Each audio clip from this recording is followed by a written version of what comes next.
orang yang pasti tidak disukai oleh pendukung Anies Baswedan. Tapi perlu orang-orang kayak begitu ya, yang frankly speaking ya kan, untuk mengatakan bahwa wah itu nggak punya peluang kalau menjadi presiden, calon presiden. Tapi calon wakil presiden ya tepatnya, boleh lah kira-kira begitu. Hasan Nasbi ya, bukan Hasbi. Wah, assalamualaikum warahmatullahi wabarakatuh, bro. Wah, luar biasa ya. Jadi saudara sekalian, Hasan Nasbi ini dari Cyrus Network. Jadi kalau long time ago pernah dengar Cyrus, itu berbeda itu. Itu Cyrus itu mantan punyanya Andrinov Caniago yang sudah almarhum ya. Tapi itu bukan Cyrus Network, tapi Cyrus Survey apa gitu ya. Cyrus Surveyors Group. Oke, Cyrus Surveyor Group ya. Kalau ini Cyrus, bacanya Cyrus atau Cyrus? Cyrus ya. Cyrus Network. Itu Cyrus Network ini lebih banyak pada konsultan politik ya, wilayahnya ya. Konsultan politik. Kalau sana kebijakan publik sebenarnya, public policy, terutama daerah urban perkotaan ya. Karena itulah pernah menjadi Menteri Bappenas walaupun sebentar ya. Tapi sekarang urusannya bukan lagi urban, tetapi sudah bank ya, our bank, perbankan. Our bank. Assalamualaikum warahmatullahi wabarakatuh. Andrinov. Bro, sehat bro ya? Hari ini kurang sehat dikit. Oh, kurang sehat sedikit. Ya pantas Anda kurang senyum dari tadi ya. Habis hujan-hujan. Oke, sampai kemudian saya datang tidak tersenyum rupanya, tapi rupanya agak sakit sedikit ya. Tapi bukan karena gejala batuk politik bukan ya? Enggak lah. Enggak lah. Jadi tentu ada beberapa hal yang ingin saya klarifikasi ya. Tetapi kan yang paling hot itu adalah pernyataan Anda yang mengatakan bahwa Anies nggak mungkin jadi calon presiden. Iya. Nanti Anda klarifikasi kata-kata yang tepatnya ya. Kan dia nggak mungkin, berani taruhan. Saya kadang-kadang kan kutipan media massa plus Alphard juga itu. Nah, dasarnya apa gitu? Silakan bro. Iya, kalau kejadiannya kan di acara Total Politik diskusi. Tapi kalau media kan memang clickbait ya. Ya, kapan itu? Ya, berapa minggu yang lalu lah. Oke. Hari Minggu. Terus seolah-olah saya menantang, padahal kan statusnya saya ditantang. Jadi kalau kita sudah memberikan perhitungan, analisis, terus kemudian orang tidak percaya, terus dibilang berani taruhan nggak? Saya pasti jabanin. Kan yang nantang hostnya waktu itu berani taruhan nggak bang? Kalau lihat videonya kan jelas sekali. Saya bilang boleh, gitu. Karena memang sebelumnya ada juga tim di belakang Anies yang nantang taruhan. Jadi buat saya ya oke aja lah, sekalian. Siapa namanya tim belakang Anies? Ya ada lah. Apa diumumkan? Enggak, nanti akan kelihatan juga kok. Begitu saya terima Alphardnya nanti saya umumkan orang. Oke, gitu ya. Yang dari Jawa Tengah itu bukan lagi Alphard, Range Rover. Range Rover. Oke, silakan Bung. Anda lakukan analisis yang sedalam-dalamnya. Kenapa Anda yakin pada kesimpulan bahwa Anies tidak akan bisa dicalonkan, alias tidak dapat kereta? Tentu karena 20% presidensial threshold ya. Oke, silakan. Iya kan, partai ini kan terbatas saja. Partai ini kan nggak bisa kita bilang unlimited. Ini kan limited sekali. Apalagi partai parlemen itu cuma 9. Ya kan, kalau kita hitung-hitung bloknya nanti, kalau menurut saya yang bisa jadi poros itu 3. PDIP, Gerindra, sama Golkar. Golkar hari ini walaupun orang meragukan itu, tapi sudah tanda tangan MOU koalisi. KIB ya. KIB. Kemudian Gerindra pasti harus cari satu teman lagi. Ya kan?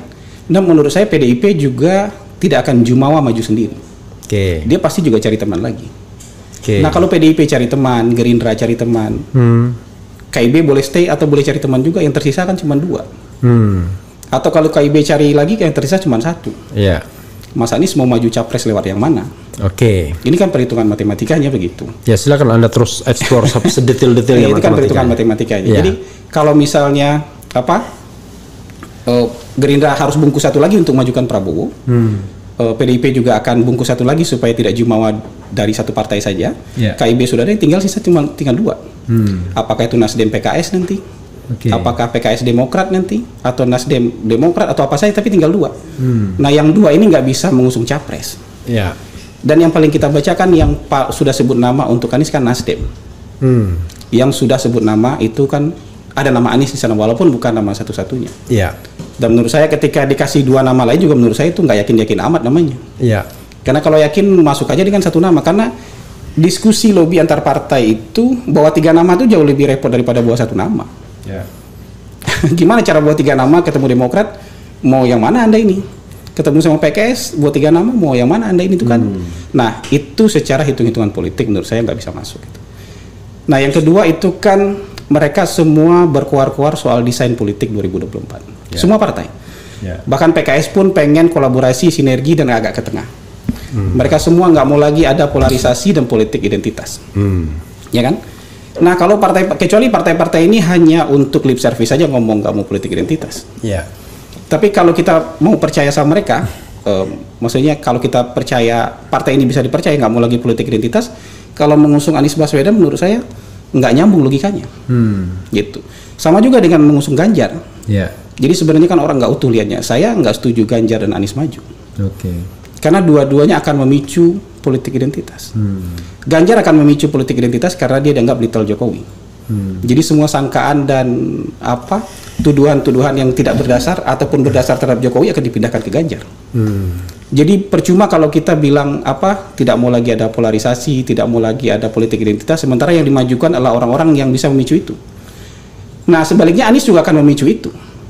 Karena kemarahan terhadap Anies juga dari pihak sini juga, pihak pendukung Ganjar juga luar biasa menurut saya. Kan yang bertengkar ini sebagian besar pendukung Anies versus pendukung Ganjar. Dan serangan-serangan identitas ke Anies itu juga nggak ringan. Soal Arabnya lah, soal Yamannya lah, soal apa dan segala macam. Jadi dia juga akan jadi korban politik identitas nanti. Nah, kalau partai-partai ini mau konsisten, mau tidak ada lagi politik identitas, ya desain politiknya jangan majukan Anies dan majukan Ganjar. Jadi sebenarnya sesederhana itu. Saya melihat dari hitung-hitungan matematikanya seperti itu, dan dari hitung-hitungan desain politiknya seperti itu. Dua alasan. Kecuali kalau partai-partai ini hanya ngomong nggak mau lagi ada politik identitas, itu lip service. Tapi kalau betul-betul dari hati mereka nggak mau politik identitas, nggak majuin 2 ini. Ada lagi alasan lain selain 2 itu? 2 itu aja sudah sangat kuat kan? Nah, saya ingin dalami ya. Tentu kita harus dalami. Anda tadi bicara hitung-hitungan matematika ya. Anda mengatakan bakal ada 3 poros. Make it more specific ya. Poros pertama adalah let's say PDIP, karena dia sudah pasti 108. Menurut Anda PDIP akan menggandeng siapa? Biar kita tuntas analisisnya. Dengan PKB. Oke, 2 partai ya sudah reserve. Kedua Golkar karena dia kursi nomor banyak kedua. Sudah ada 2 kan? Sudah ada PAN, P3 kan? 5. Dan itu sudah mencukupi. 5 ya. Lalu Prabowo pasti harus ambil 1 lagi. Kalau nggak Demokrat diambil, kalau nggak Nasdem, ya pilih saja salah 1 tinggal. Nasdem, PKS, Demokrat. Ya, menurut Anda aja. Saya nggak bisa menebak itu, tapi menurut saya dia harus bungkus 1. Bisa nggak, maksud saya nggak apa-apa, bukan menebak, menganalisis. Bisa Demokrat, bisa Nasdem. Bahkan bisa PKS lagi, why not? Bisa dua-duanya, tiga-tiganya. Bisa, minimal kan salah 1. Salah 1 aja tinggal 2 loh. Jadi Prabowo, let's say ngambil apa menurut Anda? Bisa taruh PKS misalnya. PKS ya, Prabowo PKS berarti tersisa Nasdem dan Demokrat. 59 plus 54 enggak? Ya, Nasdem Demokrat unfortunately 113 kurang 2 untuk ini. Kalau mereka memanfaatkan partai-partai non parlemen, thresholdnya naik jadi 25%. Ya, 25% nggak bisa juga kayaknya. Kecuali kalau misalnya kompak ya. Sementara kita tahu bahwa itu rata-rata kubu istana semua. Nah, karena kalau nggak salah 7% apa? 9%. 9% cukup. Kalau 7%, sorry. 9 partai kemudian 7%. Nah, 7% kan? 7%. Kita cek nanti apakah mereka berdua ini bisa sampai 18% suaranya. Tapi itu kan agak berat juga. Menurut Anda, kita hitung-hitungan kan? PDIP akan mencalonkan siapa? Sebagai poros pertama. Kalau menurut saya sampai sekarang PDIP akan majukan Puan Maharani. Nanti kalau sekalian dengan wakilnya lah kalau Anda mau menambahkan. Itu kita terlalu jauh. Tapi menurut saya PDIP akan majukan Puan. Kemudian saya akan majukan Puan. Golkar akan memajukan siapa menurut Anda? Menurut saya akan majukan Erlangga. Kemudian Gerindra akan memajukan Prabowo. Jadi sobat sekalian, menurut Hasan Nasbi, Ini menurut analisis Anda, bukan harapan Anda kan? Nggak ada harapan di situ kan? Nggak ada harapan di situ kan? Karena yang kedua itu berisi harapan soalnya. Nggak ada. Jangan sampai yang politik yang mengusung politik identitas atau Little Jokowi itu dicalonkan. Bukan jangan sampai, tapi kan mereka semua ngomong seperti itu. Oke, nanti saya riset semua dulu partai ya. ngomong saya seperti riset itu. Ya. Oke. Jadi menurut Hasan Nasbi, sobat daerah sekalian, catat itu ya bagi pendukung Anies, bahwa yang akan maju sebagai calon presiden itu adalah Puan Maharani, Erlangga Hartarto, dan Prabowo Subianto. Itu ya, catat ya. Jadi ada 3 poros itu. Kurang lebih sama lah dengan Denny JA ya. Kalau dia bilang gitu juga ya? Ya, Denny JA bilang 3 poros juga. Ya. Menurut saya yang sanggup bikin poros itu memang 3 itu, karena dia agak jomplang kursinya dengan partai-partai tengah. Jadi kalau jomplang kayak gitu ketika gabung, orang nggak perlu diskusi lagi siapa yang jadi ketua. Tapi kalau partai-partai tengah ini gabung, itu diskusinya panjang siapa yang jadi ketua kan. Siapa yang jadi leader itu udah ketahuan. Gitu. Jadi 3 ya. Nanti silakan sobat daerah sekalian yang tidak puas berkomentar ya. Yang penting jangan memaki.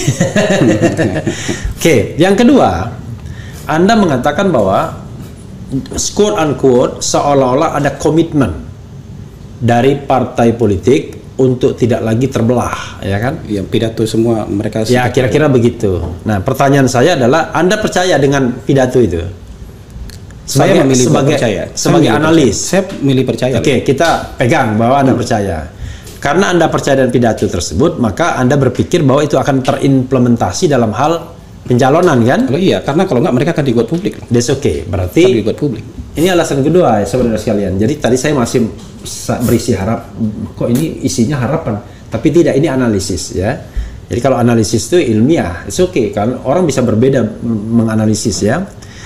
Jadi menurut beliau, apa yang disampaikan oleh ketua umum partai politik itu adalah genuine ya, bukan sekedar lip service, karena mereka paham betul kalau mereka cuma sekedar lip service, mereka akan dihukum. Saya rasa pendukung Ganjar dan pendukung Anies akan berharap itu lip service. Kenapa? Enggak, Anda aja.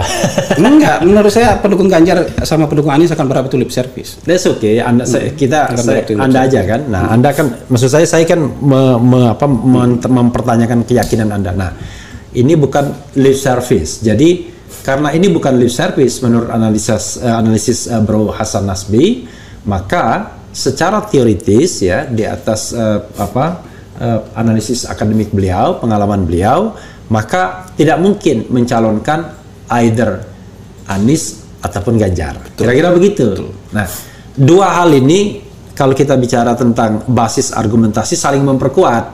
Saya tidak ingin kemudian 2 argumentasi itu justru saling bertolak belakang, tapi ini kan saling memperkuat. Jadi rekat gitu ya. 2 itu kita terima ya, kita bungkus ya sebagai argumentasi Hasan Nasbi. Ada yang lain, Bro Hasan Nasbi? Menurut saya itu udah jauh lebih dari cukup itu. Lebih dari cukup. Kita bicara tentang klarifikasi tentang afiliasi. Kan kadang-kadang orang mempertanyakan, udahlah lembaga-lembaga survei ini semuanya pasti itu dia punya agenda di belakang layar. Dan agenda itu tidak saya mau frankly speaking ya, mewakili publik, nggak lebih dari percukongan aja, ya kan? Semua lembaga survei itu juga sudah berafiliasi dengan cukong-cukong tertentu, kandidat-kandidat tertentu. Dan hampir semua lembaga survei, kalau tidak mau dikatakan semuanya, tidak pernah mengatakan sumber keuangannya. Dari mana sumber? Dia tidak pernah deklarasi. Paling tinggi deklarasi dari dana tabungan sendiri, cadangan, ya kan? Itu sudah pasti nggak benar. Ya, mana ada cadangan? Dari mana cadangan? Pasti kan sebelumnya dapat uang dari mana, ya kan? Cyrus Network dalam beberapa saat terakhir ini pernah mengadakan survei. Kita rutin tiap 3 bulan sekali. Survei terakhir kapan? Bulan ini sedang survei. Sedang survei. Boleh ditahu dananya dari mana? Dari partai politik. Dari partai apa? Saya nggak akan sebutkan itu, tapi dari partai politik. Karena rata-rata dari semua partai politik itu hasil surveinya nggak ada yang dipublikasi. Karena kalau dipublikasi, boleh tanya sumber dananya dari mana. Kalau untuk kebutuhan internal mereka ngapain? Ini nggak akan dipublikasi. Kita dari 2019 mungkin nggak pernah publikasi survei politik. Tapi kan pertanyaannya adalah mempengaruhi backmind Anda. Mempengaruhi backmind? Iya. Ya nggak masalah kalau orang meragukan. Sama juga begini. Kalau misalnya Polster ini udah benar-benar nih bikin survei, terus kemudian ditanya misalnya dananya dari mana, begitu dijawab, wah ini pesanan si ini, berarti nggak begitu.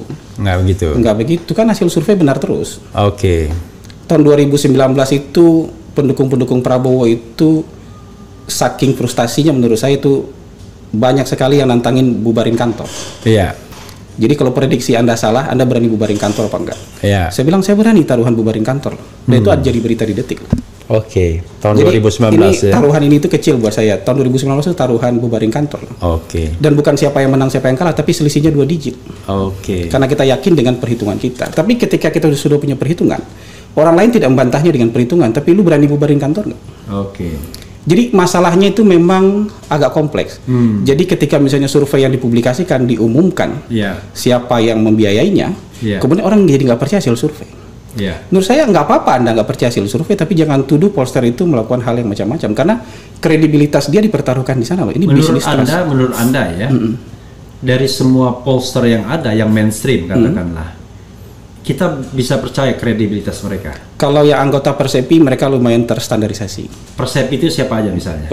Ada Persepi itu Persatuan Survei Opini Publik Indonesia. Sorry. Persatuan Survei Opini Publik ya. Persepi. Siapa saja misalnya?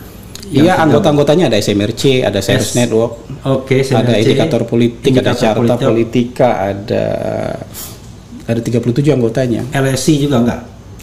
LSI lembaga ya, tapi lingkaran DNIJA enggak. DNIJA enggak. DNIJA beda sendiri, Aropi dia. Ada di Aropi. Dia. Ada 30-an lebih pollster yang saya nggak hafal semuanya. Dan Anda bisa pegang semua kredibilitasnya. Karena yang Anda sebutkan itu kalau yang besar-besar sih saya bisa pegang. Maksudnya begini. Kalau dalam konteks mereka miss soal siapa posisi nomor 1, posisi nomor 2, buat saya sih no problem. 3 besar itu kan selalu nama itu. Itu bisa dibilang margin of error lah ya. No problem. Walaupun ada kecenderungan ya kan? Iya, gitu. Jadi kan? Anda ngakuin ya ada kecenderungan ya? Bukan kecenderungan, tapi jadi gini, sampling itu ada yang teknik samplingnya tanpa min.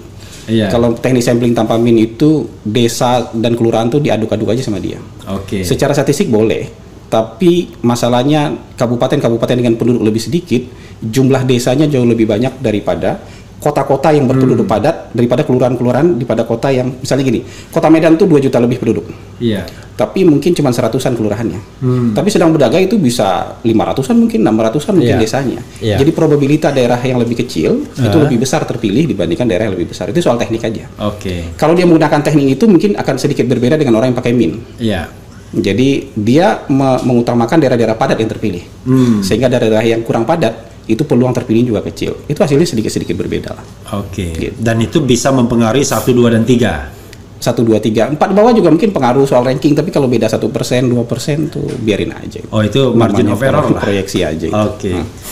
Bisa nggak kalau saya sebutkan ya? Kalau saya membaca ada kecenderungan ya, misalnya survei tertentu pro calon presiden tertentu. Iya, itu bisa dibaca. Ya paling gampang. Tapi datanya menurut saya benar.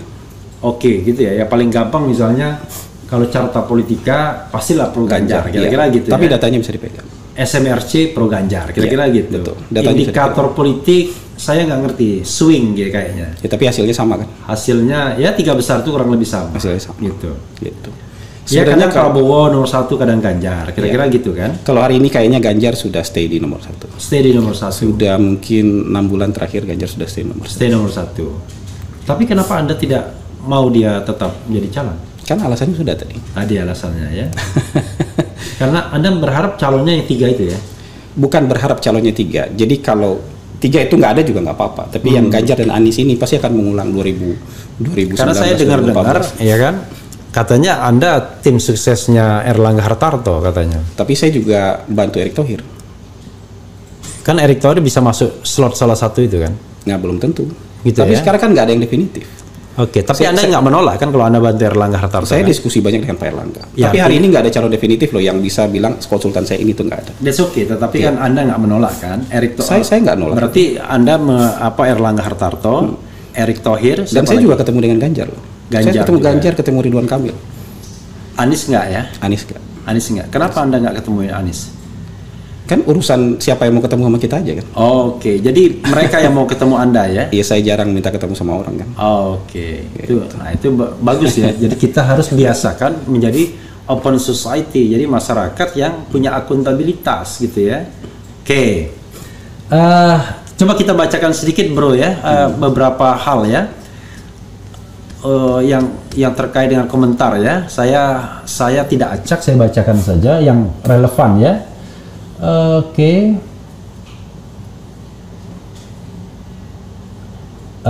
Dari Amsor Fahru Rozi, awas pembawa hoaxnya, dia Bung Refli cuma mau ngacak aja. Apa itu? Nggak usah dikomentarin. Oke. Tentunya pernyataan Pak Hasan Nasbi memiliki dasar, mengingat PT 20% masih berlaku dan kebanyakan partai politik masih belum jelas mana yang berani mengusung Bapak Anies Baswedan. Jadi ada satu hal yang ingin saya tanyakan, kenapa Anda seolah-olah menurut media coba highlight Anies gitu? Nggak tahu sih kenapa, kan yang kita bahas banyak ya, setiap diskusi itu kan yang kita bahas banyak. Kenapa kalau dari pembicaraan hari ini kan Anda bukan berharap ya, memprediksikan dua orang tidak akan dicalonkan, Ganjar dan Anies. Di podcast saya bahas secara detail loh, di acaranya Total Politik yang waktu itu Soeharto Lunapar itu juga saya bahas dua-duanya. Oke. Jadi yang di highlight kayak gitu, menurut saya kan clickbait itu ya kadang-kadang susah dihindari lah. Oke. Sama juga dengan clickbaitnya Refli Harun kan. Saya sendiri bukan clickbait. Sebenarnya itu fokus, angle ya. Nggak, maksud saya kadang-kadang sama kayak clickbaitnya Refli Harun bilang Hasan Nasbi geruduk RH Channel, padahal kan saya diundang. Jadi itu clickbait itu buat saya ya sudah lah gitu, mau diapain. Tapi bahasa geruduk itu nggak clickbait lah. Karena Anda tidak bisa menggunakan kata itu many times untuk clickbait. Kalau geruduk itu yang sekali-sekali gitu. Tapi itu standar aja, standar. Karena kelemahan kita yang kita tidak punya bahasa lain kan kira-kira. Udahlah bahasa geruduk aja ya kan. Kan kayaknya misalnya Hasan Nasbi bertamu ke ini atau Hasan Nasbi kita undang gitu kan, enak aja kan. Jadi bahasanya itu sama juga seperti itu. Saya ditantangin, kemudian ditulisnya saya nantangin, tapi Oke ya. Oke. Jadi itu ya. Kemudian apapun komen bapakku dan keluarga, pilih Pak Anies. Oke, ini itu. Buktinya Jakarta kalah tuh teman Ahok, Cyrus Network. Loh, Anda kok dibilang teman Ahok? Ya memang saya dulu yang mentraining dan membentuk pengurus-pengurus teman Ahok. Oke. Jadi Anda nggak bantah ya. Pilpres 2024 tanpa Pak Anies lebih baik golput. Itu urusan lo. Terserah deh. PDIP CS akan mencalonkan Anies Puan. Nah, karena Anda juga pengamat kan, Anda percaya nggak dengan percaya itu bukan bahasa yang baik. Menurut Anda ada nggak peluang skenario Anies Puan itu? Puan Anies mungkin. Alasannya sekali lagi. Jadi, nah ini sekarang ini menurut saya itu partai politik itu bentrok dengan pollster. Karena pollster setiap saat itu mempublikasikan hasil survei. Yang tinggi-tinggi itu kan bukan orang partai, kecuali Prabowo. Jadi seolah-olah mendesak partai terima ini dong, terima Ganjar, terima Anies dong. Tapi partai-partai hari ini tuh pengen mereka nggak dijadikan sebagai kendaraan yang di stop tengah jalan lagi. Mereka itu pengen orang yang jadi calon presiden adalah kader partai dan kader utama partai. Bukan lagi sekedar kendaraan yang kalau ada orang besar di luar partai kemudian dia nyetop taksi tengah jalan. Jadi partai ini kayak taksi aja yang di stop di tengah jalan. Nah, saya yakin partai-partai ini pengen kader-kader mereka yang masuk di kontestasi pilpres. Kalau cawapres dia kasih ke orang yang non partai masih mungkin. Makanya Anies menurut saya mungkin saja kalau Aniesnya mau, mungkin saja dia kemudian dicalonkan untuk menjadi cawapres. Ganjar kan bukan orang luar partai. Orang dalam partai kan bukan tokoh utamanya kan? Iya, tapi Anda kan bilang tadi orang partai paling Prabowo. Kan dari 3 besar itu yang partai 2. Kalau Ganjar menurut saya dia orang partai tapi tidak punya otoritas apa-apa dalam partai itu. Memang partai itu kan nggak memberikan otoritas apa-apa kepada siapapun ya. Gitu. Jadi menurut saya susah menggesernya itu, menggesernya itu. Gitu. Zaman sekarang semuanya hanya wayang ya, dalangnya duit oligarki. Ini ada sebuah yang barangkali bukan paradoks, tetapi sesuatu yang patut kita pikirkan. Anda yakin memang hasil Pilpres 2014, 2019 itu benar-benar seperti itu? Yakin. Angkanya? Yakin. Karena kan yang bikin quick count itu tidak hanya yang pro Jokowi. Pro Prabowo kan juga bikin quick count. Dan hasilnya sama kan. Hasilnya sama kan. Oke. Jadi kalau ada misalnya perubahan penghitungan di tengah jalan, itu nggak akan berpengaruh pada hasil. Kalau quick count itu sangat mudah di tracing.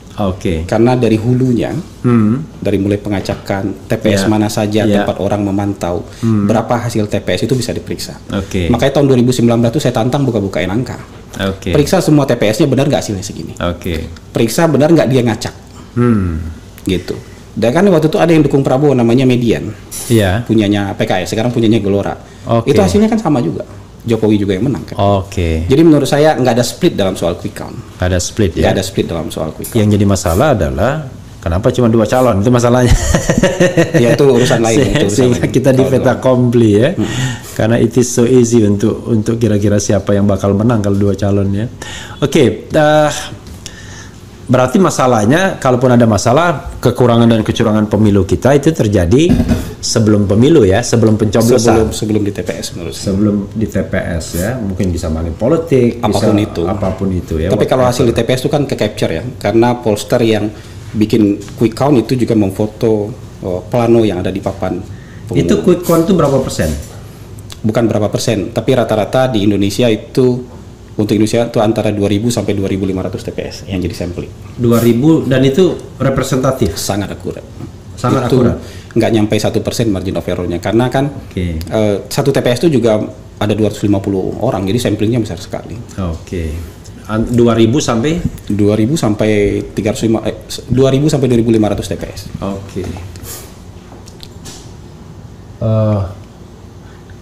Wardah Katoa, Bung Refli Harun, orang ini dibayar siapa? Mana saya tahu. Dibilang begitu ya. Mengapa kebanyakan orang berlomba-lomba memperjuangkan demokrasi tidak mau ajaran dari Tuhannya? Apa beda lagi nih ya. Kemudian quick count sama dengan hoax count ya. Terserah lu lah kalau nggak percaya ya. Ntar gini, saya mau ngomongin. Seluruh pollster yang waktu itu ditengarai pro Ahok, itu angkanya nggak split satupun ketika Anies menang. Mungkin nggak ada satupun yang split. Yunarto punya ya awal-awal ya, sebelum ya. Kalau survei mungkin aja orang split. Berapa bulan? Kalau survei mungkin aja orang split. Itu enggak. Tapi kalau quick count nggak ada yang split. Jadi kalau bilang hoax itu,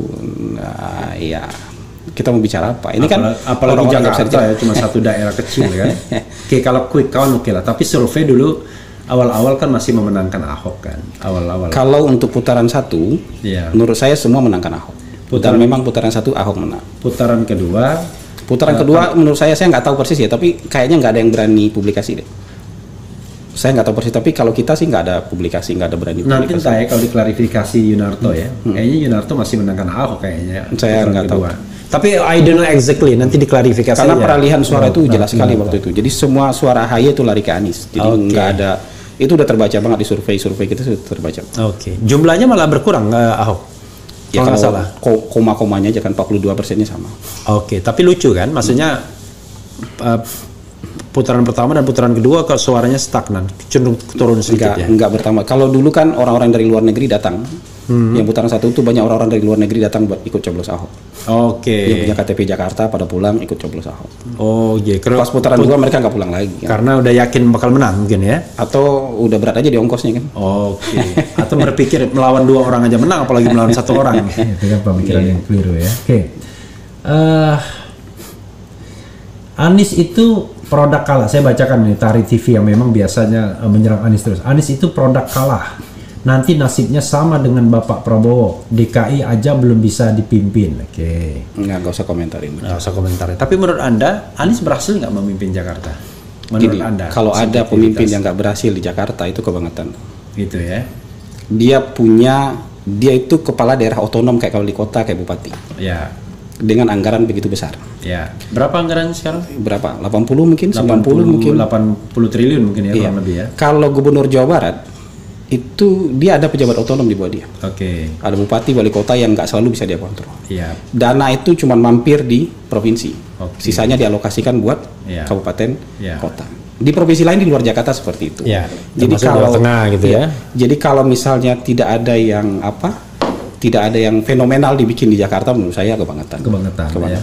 Jadi Anies bikin ini itu buat saya wajar. Bikin ini tuh bikin apa? Iya, dia bikin stadion bikin JIS, apa, ya. Bikin Formula E, duitnya ada kok. Duitnya ada. Gitu dong, dengerin ya.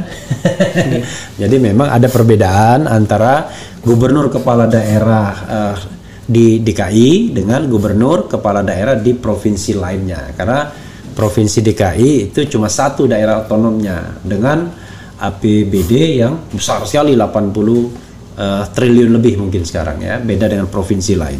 Walaupun di sisi lain orang mengatakan, tapi kan enak juga provinsi lain, dia punya penopang APBD. Kalau diagregat APBD-nya jauh lebih powerful.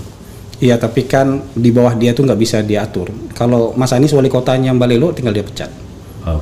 Dia ganti. Kalau di provinsi kan nggak bisa diatur kayak gitu. Intinya adalah makin banyak kepala daerah, makin banyak klaimnya, kira-kira makin banyak klaimnya kan ya, gitu. Kan? Klaim keberhasilannya kan untuk. Kalau menurut saya daerah-daerah lain tuh yang bisa klaim itu paling jelas bisa klaim tuh wali kota sama bupati. Karena real daerahnya ya. Iya, daerah.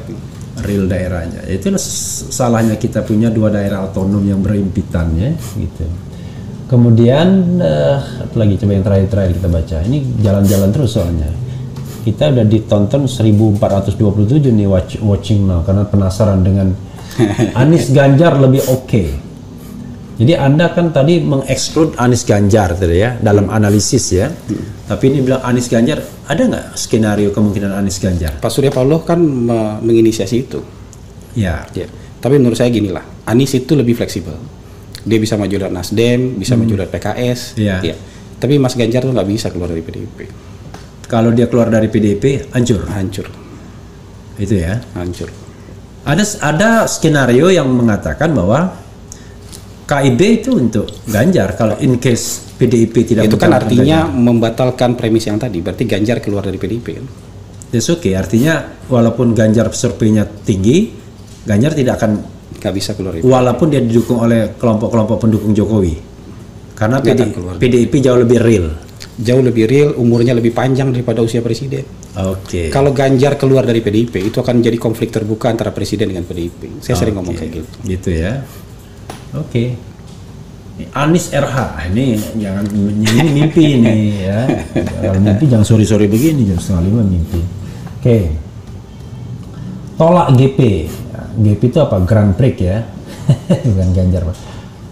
Semoga Allah merahmati bangsa ini. Apa hubungannya? Apakah Jokowi berhasil di Jakarta tahun 2012-2012? Tolong tanyakan Hasan Nasbi. Ya menurut saya berhasil kok, dalam waktu yang pendek itu dia berhasil. Pencanangan MRT, LRT waktu itu. Ya memang nggak banyak yang dibikin dalam 1-2 tahun, tapi menurut saya dia peletakan fondasi lumayan. Itu ya jawabannya ya. Kemudian sumpah mukanya sok jaim ngeselin. Biarin aja. Baru kali ini saya ketemu orang Sumatera Barat, dari Sumatera Barat bro ya? Iya, Sumatera Barat. Sumatera Barat Bukit Tinggi. Iya. Tapi asal Si Junjung. Si Junjung itu di mana? Di jauh dari Bukit Tinggi. Di selatannya Sumatera Barat. Itu Si Junjung, Damasraya, habis itu Bengkulu atau Jambi. Jadi berarti dekat Sumatera Selatan ya? Kalau dia selatan, bisa dekat ke Riau atau dekat ke Jambi. Jadi beliau ini orang Bukit Tinggi tapi asal Si Junjung. Maksudnya bapak ibu Si Junjung ya? Tapi lahir di Bukit Tinggi. Ini Hatta punya daerah dingin ya. Gitu. Kemudian kalau Anies RK cocok banget atau cucok? Gini. Menurut Anda, biar kita agak membuka horizon ya. Barangkali menurut Anda, tadi kan Anda sudah menyebut capresnya ya. Tentu kan selain yang memaki-maki Anda yang karena dia pro Anies misalnya, ada nggak Anda yang ingin sebutkan skenario untuk wakil presiden dari mereka ini? Mungkin menarik untuk paling tidak mendengarkan analisis Anda. Saya sih belum bisa petakan itu karena masih terlalu jauh. Kenapa saya bisa petakan yang soal capres dan poros? Karena terlihat di depan mata kan. Jadi ada 3 partai itu mampu bikin poros. PDIP sanggup bikin poros, Gerindra sanggup bikin poros, Golkar sanggup bikin poros. Jadi membacanya lebih sederhana. Tapi kalau peta wakil menurut saya matriksnya masih terlalu banyak. Let's say saya adalah calon presiden yang Anda tunjuk ya.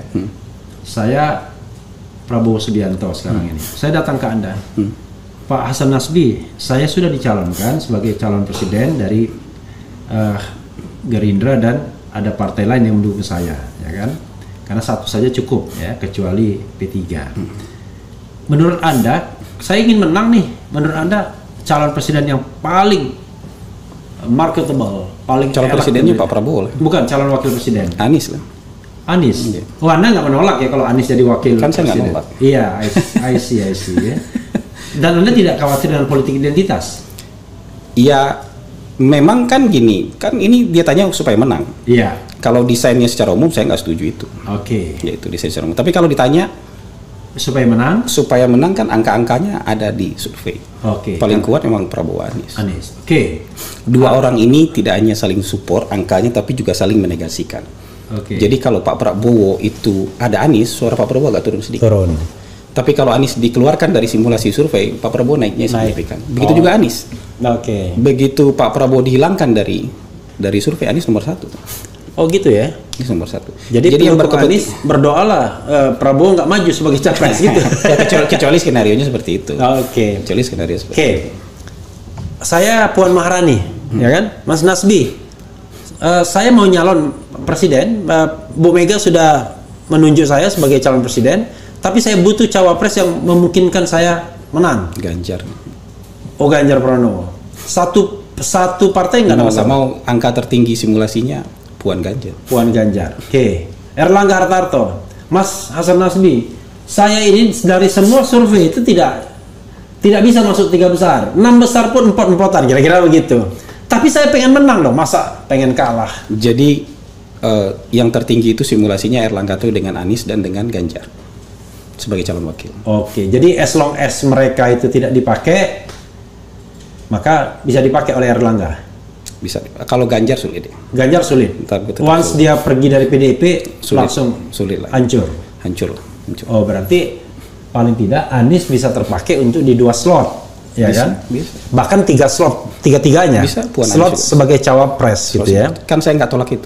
Oke, itu loh, dengerin, nggak tolak deh. Sebagai capres, ya, tapi secawapres katanya. Oke, coba kita baca lagi. Jangan-jangan setelah mendengarkan pernyataan ini agak relief juga nih orang-orang mungkin ya. Ini orang berseberangan paham dengan Bang Rizal Ramli dan RG. Ada masalah apa? Nggak ada kan? Nggak ada. Gitu, oke. Ganjar Prabowo no. Anies Baswedan no, Prabowo no, AHY no, Puan no, Iwan Fals yes. Luar biasa. Surat untuk wakil rakyat ya kan. 1 kali survei bayarnya berapa si Om? Jadi nanya begini. Survei itu kalau survei nasional itu per kepalanya mungkin antara 550 sampai 600.000 per kepala. Per kepala? Jadi kalau misalnya 1000 responden kali aja 1000. Oke. Jadi kalau 500 dikali 500.000, misalnya 550.000 kali 1000 kan berarti 550 juta. Oke, setengah miliar ya. Kalau survei provinsi itu rata-rata biaya per kepalanya 300.000 sampai 340.000. Oke. Jadi itu ya sobat daerah sekalian ya, survei itu range-nya 350.000. Kalau survei pilkada itu range-nya antara 300.000 sampai 340.000. Kalau presiden? Kalau nasional itu emang kongkosnya lebih besar, kita antara 550 sampai 600.000. Nah, begitulah kira-kira ya, dan rata-rata kan sampling itu 1.200 rata-rata kan? Ya. Jadi bisa dibayangkan kira-kira 600 juta. Iya sekitar segitulah. Ya lebih dari setengah M lah ya 1 kali survei itu. Dan itu melibatkan banyak orang kan? Melibatkan banyak orang. Iya gitu. Oke. Tapi katanya multiplier efeknya juga tinggi tuh. Maksudnya multiplier efek tinggi itu kalau misalnya pilkadanya menang. Ya, ada konsesi-konsesi gitu. Enggak juga ya. Ada dulu yang pegang konsesi tapi bukan anggota Persepi. Oke, bikin lembaga sendiri dia. Dia keluar. Jadi waktu 2014 itu kita kan ada sidang etik. Iya. Sidang etik untuk hasil karena dia agak beda dikit waktu itu. Hasil quick count-nya. Quick count waktu apa? 2014. Oh, Pilpres 2014. Ya. Dan dia anggota waktu itu dipanggil. Oke. Dipanggil tapi dia nggak mau datang dan dia kirimkan surat keluar dari asosiasi. Oke. Setelah keluar asosiasi dia bikin sendiri nggak? Enggak bikin sendiri. Oh, nggak bikin sendiri, berarti beda ya orangnya. Dia beda aja. Oke. Cuman dia nggak bisa disidang lagi aja kan. Iya, karena udah keluar, bukan anggota ya. Bukan anggota lagi. Gitu. Bro, ada yang mendengarai banyak juga survei nakal yang mereka tidak melakukan survei. Banyak. Fraudster ini berapa yang tercatat sebenarnya? Baik di lembaga Anda maupun lembaga lain. Kalau ROP saya nggak tahu ya. Iya. Kalau ROP saya nggak tahu. Tapi kalau di Persepi itu mungkin ada 37 sampai 40 poster. Atau yang Jakartanya mungkin 30-an, sisanya daerah pulau. Anda prediksi berapa semuanya seluruh Indonesia ini? Kalau yang nggak daftar, tiap provinsi itu sekarang sudah ada poster. Oke. Sudah ada poster. Tapi di yang rutin ya, yang rutin mengadakan polling begini 10 itu lah. 10 aja ya. Oke. Yang lainnya kalau ada kira-kira ada barang yang mau bisa dibelok-belokkan begitu baru. Jadi yang bukan anggota itu lembaganya kita nggak tahu di mana, kantornya nggak tahu di mana, direkturnya baru muncul pas pengumuman itu aja. Pas rilis pokoknya. Cuman yang dikeluarkan cuman rilis, metode samplingnya nggak dikeluarin, hasil perhitungan angka-angkanya. Karena sebenarnya mendeteksi yang fake itu gampang sekali. Oke. Karena data itu misalnya begini, tiba-tiba dia bikin misalnya jenis kelamin laki-laki tapi pekerja di ibu rumah tangga, itu bisa begitu dia. Kalau yang fake itu bisa begitu dia. Atau misalnya jumlahnya bisa 130%. Ada yang mengatakan begini bro soal survei ini ya. Jelas saja Anies, Ganjar, Prabowo akan menang karena mereka sampelnya itu besar di daerah yang mereka kuat. Misalnya Jawa Barat Anies kan, Jawa Tengah Ganjar, ya kan? Kalau Prabowo katakanlah ada tabungan elektabilitas begitu. Jadi mereka pasti akan menang terus. Jadi memang sampling itu harus proporsional. Iya. Jadi kalau Jawa Barat penduduknya besar, samplingnya juga harus besar di sana. Iya. Jawa Barat itu kan sekitar 17% populasi Indonesia. Iya. 17% populasi pemilih juga. Jadi jumlah samplingnya juga harus 17% supaya representatif. Kan misalnya Jawa Tengah itu 14% populasi Indonesia. Iya. Maka jumlah samplingnya juga plus minus sekitar 14% juga. Sumatera itu secara keseluruhan itu hampir 20% populasi Indonesia. Maka sampling seluruh Sumatera itu juga harus 20%. Sampling populasi sampling kita. Jadi itu hal-hal yang biasa saja menurut saya. Jadi kalau Sumatera Anies itu kuat di Sumatera. Jawa Barat itu masih Pak Prabowo. Jawa Barat itu Pak Prabowo nggak bisa digoyahkan. Itu sulit menggoyahkan Pak Prabowo di Jawa Barat dalam semua kondisi. Dalam semua kondisi, karena kayaknya orang Jawa Barat suka sekali dengan yang berseragam-seragam ini. Mau Bandung itu kayak begini nih kan. Gitu. Jadi saya dikasih Jenderal Jajat Yayat Sudrajat. Jadi kayak gitu petanya. Anies kuatnya di Sumatera. Ganjar kuat di Jawa Tengah sama Jawa Timur. Tapi Jawa Tengah dan Jawa Timur sendiri presentasinya udah berapa itu? Kalau misalnya 16 Jawa Timur ini 14 30-an persen. Bayangkan. Ya kan, jadi probabilitas mereka untuk 3 besar ya tinggi banget memang. Betul. Jadi sebenarnya hasil survei seperti ini kan sudah mulai dari kita waktu itu bikin post election survey. Jadi begitu selesai Pilpres, kita bikin post election survey. Ya, itu mungkin Juli atau Agustus 2019. Itu kan belum ada yang ngapa-ngapain. Anies belum ngapa-ngapain, Ganjar belum ngapa-ngapain, Pak Prabowo ya sudah. Tapi waktu itu sudah 3 besarnya sudah ini. Waktu itu Pak Prabowo nomor 1, Anies nomor 2, Ganjar nomor 3. Tapi iya begitu, ini sudah taken for granted aja dari tahun 2019 menurut saya.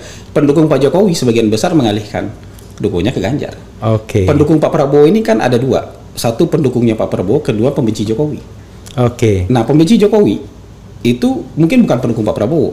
Nah, dia mengalihkan dukungnya kepada Anies. Jadi ini sudah terima. Sekarang saya tanya, seandainya ya head to head antara Prabowo dan Anies, Ganjar dengan Ganjar, menurut Anda yang menang siapa? Prabowo. Dengan asumsi pilpresnya jujur dan adil ya. Gini, Pak Prabowo itu relatif nggak kerja keras 2014 2019. Dia kerja 6 bulan aja mungkin keliling-keliling itu. Sisanya diam. Pak Jokowi kerja keras. Menangnya 55-45. Menangnya tipis dengan kerja keras. Padahal dia udah incumbent. Ganjar nggak sekuat Pak Jokowi. Dan nggak semua pendukung Jokowi itu pro Ganjar, karena pendukung Jokowi juga terbagi 2. Ada pendukung Jokowi, ada pembenci Prabowo. Kalau misalnya Prabowo nggak ikut, Anies versus Ganjar, siapa yang menang? Mungkin Imbang. Ya, Anda harus memilih kira-kira siapa yang nggak menang. bisa dipilih sekarang. Menurut saya kalau beda 1%, 2% mereka nggak Gitu bisa ya. menentukan. Jadi Prabowo itu agak mutlak gitu kalau dia head to Prabowo head. mungkin nggak mutlak, tapi selisihnya agak besar ya. Oke. Ya, jadi gini. Kalau Anies versus Prabowo. Jadi gini, Prabowo versus Ganjar, pendukungnya Anies tadi, Iya. yang nggak ada tadi, itu masuk lagi ke Pak Prabowo. Oke. Kalau Anies versus Prabowo? Anies versus Prabowo, mereka menurut saya sih jauh lebih unggul Pak Prabowo. Oke. Jadi mungkin skornya sekitar Pak Prabowo bisa 35 sampai 40, Anies mungkin sekitar 20-an. Oke. 20 sampai 25. Jadi yang nggak bisa Anda tebak adalah Anies sama Ganjar, maka itu akan perang bubat gitu ya, kira-kira. Iya, itu kejadiannya Pilpres 2019 lagi kan. Oke, cebong kampret dan lain sebagainya, gitu, kira-kira begitu ya. Tapi pemerintah sekarang kan memelihara itu, memelihara kan once you become the president of Indonesia kan harusnya kan sebagai yang elected kan selesaikan itu, tapi nggak diselesaikan. Ini menurut saya aksi reaksi yang sudah terlalu panjang. Oke. Jadi kalau ibarat luka, ini luka yang nutupnya susah. Oke. Karena bukan luka pukul-pukulan ini. Ini lukanya luka pakai senjata tajam ya mungkin. Kalau nggak dijahit, nggak nutup-nutup itu luka kan gitu. Gitu ya. Oke. Lukanya sudah terlalu dalam itu. Apalagi ya? Hasil survei tergantung Bohir. Enggak lah. Enggak ya? Enggak. Tapi kalau surveinya nggak bagus menurut Bohir, dari sisi Bohir nggak akan diumumkan, kira-kira begitu. Kalau menurut saya begitu. Jadi kalau misalnya tidak menguntungkan, Nggak diumumkan. nggak diumumkan. Tapi hasilnya nggak diubah Hasilnya nggak diubah. untuk menyenangkan. Kecuali kalau penyajian ya. Kan penyajian itu kadang-kadang little bit tricky. Saya lihat. Kalau bukan penyajian mungkin jadi data itu dipilih. Ya. Tidak semua data dibuka kan. That's the point, ya kan? Iya. Jadi Itu kita harus hati-hati itu seni aja itu. Ya, penyajian ya kan. seni Kalau aja. lihat, wah ini. Tapi bro, ada juga misalnya survei semi terbuka yang di antara 10 nama ini mana yang Anda pilih ya kan? Itu Kan kalau itu kan 10 nama biasanya udah tertutup itu. udah tertutup. Udah tertutup. Itu. Nah, saya pernah menemukan sebuah fenomena Ridwan Kamil nggak dimasukkan dari 10 nama itu kan kebangetan. Ya, biasanya begini, mereka punya pertimbangan dan keyakinan. Iya. Misalnya begini, ada pollster yang masukin Andika. Iya. Karena ketika diskusi, mereka menganggap Andika misalnya kuda hitam. Iya. Tapi saya misalnya ketika di 10 nama nggak masukin Andika. Kalau Anda 10 nama masukkan siapa? Kalau 10 nama? Iya, kalau 10 nama gitu misalnya ada Prabowo, ada Ganjar, ada Anies. Saya lupa detailnya tapi pasti ada Ridwan Kamil. Ridwan Kamil, Ada AHY. ketua-ketua partai, AHY, ada Erlangga, ada Muhaimin, ada Ibu Puan, Ada gitu. Puan. Oke. Pertanyaan lain, kenapa kelompok-kelompok so-called oposisi ya seperti Rizal Ramli, Gatot Nurmantio, Lanyala itu nggak pernah dimasukkan di survei rata-rata? Sebenarnya dimasukkan. Jadi dimasukkan. Jadi kan sebenarnya Pak Gatot itu juga sempat tinggi kok. Iya. Menjelang 2019, tapi begitu sudah kehilangan tongkat hilang Pak Gatotnya. Begitu tidak lagi jadi panglima, Iya. Pak Gatotnya juga sudah nggak banyak lagi exposure publiknya, Iya. suaranya hilang. Jadi habis itu juga kita kan sebagai Polsek punya pertimbangan, Pak Gatot mau maju lewat mana. Oke.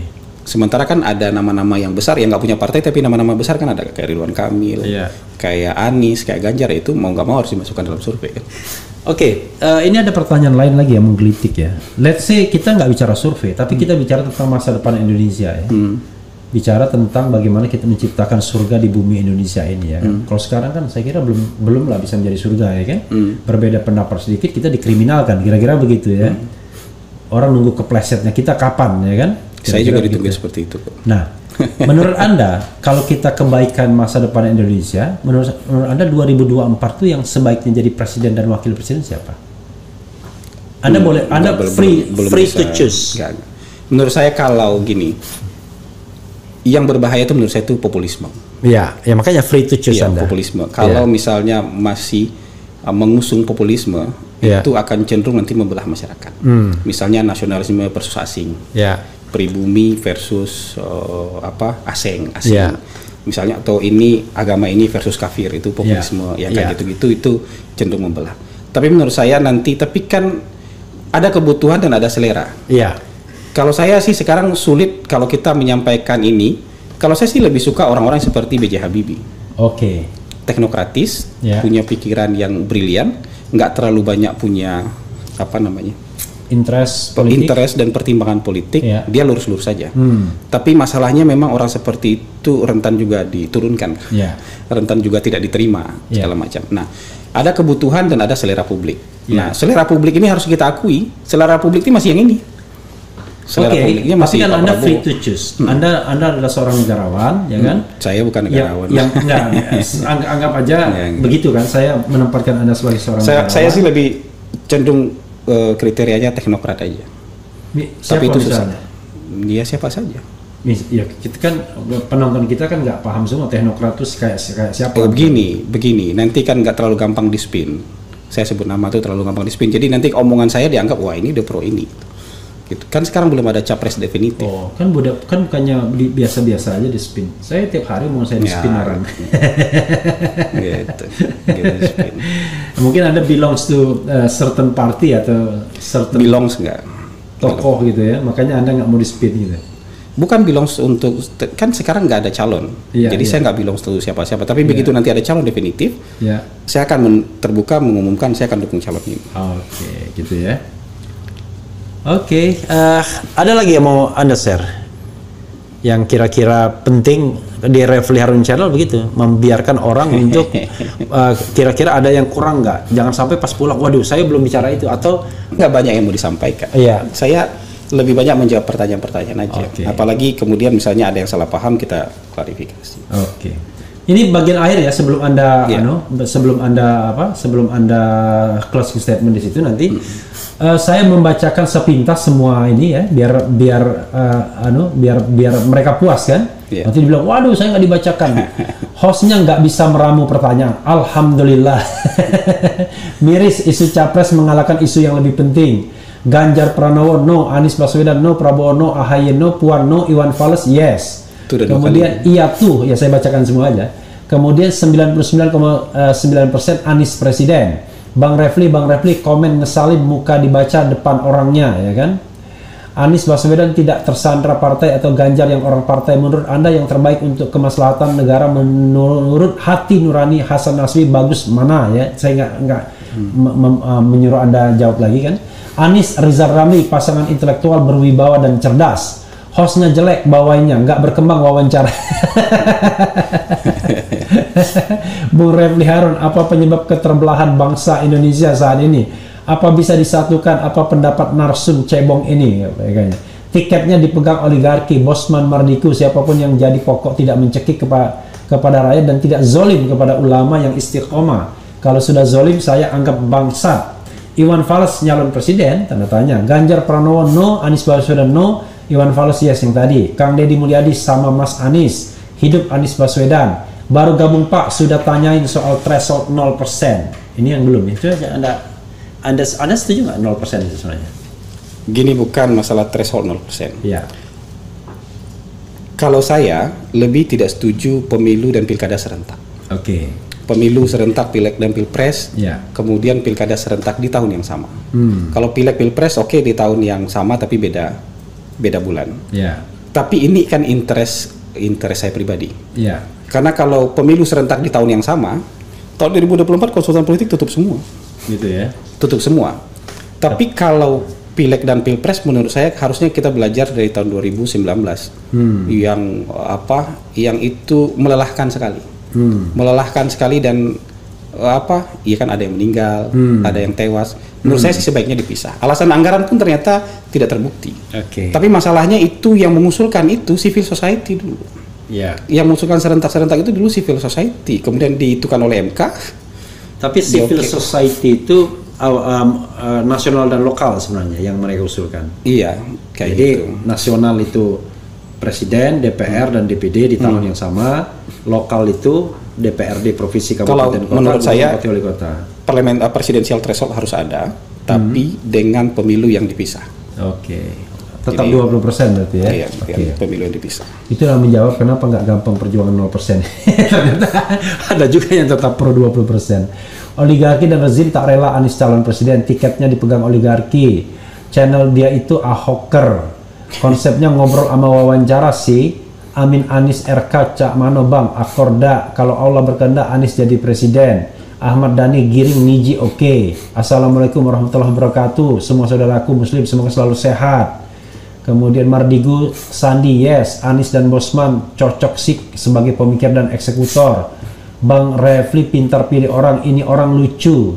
Bosman Mardigu RI1 jujur tuh, oligarki sudah mencengkram negeri ini sepenuhnya, tinggal menunggu momen runtuhnya. Kalau saya bacakan semua habis waktu kita. Nanti saudara sekalian tinggal di scroll saja ke bawah ya, karena dia tambah terus. Saya membacakan 2 ditambah 4 ya, jadi nggak mungkin saya bacakan. Tapi kita tidak ada yang kita delete atau kita tutupi. Saudara Bro Hasan juga bisa baca setelah ini kan, karena ini kan live, tapi setelah itu kan langsung bisa diakses kan. Silakan closing statement. Enggak, saya sih cuman mau mengajak publik itu berpikir. Sini bro, kalau gitu. keberatan. Saya mau ngajak publik itu berpikirnya lebih sistematis dan rasional. Kita bisa saja suka siapapun. Mau suka Anies, mau suka Ganjar, mau suka Rizal Ramli, mau suka Rocky Gerung, Bosman Mardigu, siapa saja itu kita bisa suka. Tapi kan kalau mau mereka jadi capres, kan kita harus tahu jalannya lewat mana. Kan ini tiketnya harus pegang tiket nih. Masuk ke dalam gelanggang pilpres ini harus pegang tiket. Di kita dukung si A, si B, si C, kita kebayang nggak tiketnya? Dan tiket itu nggak cuma satu partai, tapi harus 20%. Jadi kalau nggak kebayang tiketnya, kayaknya kita harus merevisi. Orang-orang yang menjadi selera kita hari ini itu harus kita relakan. Mungkin hari ini nggak bisa maju jadi capres. Kita harus cari calon lain yang kira-kira paling dekat dengan aspirasi kita, tapi dia punya tiket, punya jalan untuk maju dalam pilpres dan punya jalan dalam maju sebagai capres ataupun cawapres. Itu sih menurut saya. Oke, ya saudara sekalian, itu tadi dari Hasan Nasbi. Makanya kalau jadi pendukung, baru pendukung aja ya, jangan baperan ya. Dengarkan berbagai dan beragam perspektif agar kita kaya dengan perspektif-perspektif itu. Dan yang paling penting adalah memang ya mudah-mudahan kita tahun 2024 mendapatkan an unenlightened leader ya. Jadi pemimpin yang tercerahkan ya, barangkali walaupun sebelumnya disokong oleh oligarki ekonomi dan politik, tetapi bisa membawa bangsa ini ke dalam kehidupan yang katakanlah gemah ripah loh jinawi, baldatun thayyibatun warupun ghafur. Karena kita menginginkan ada surga di Indonesia ini instead of neraka, perdebatan yang terus menerus dan juga saling lapor dan kriminalisasi. Wassalamualaikum warahmatullahi wabarakatuh.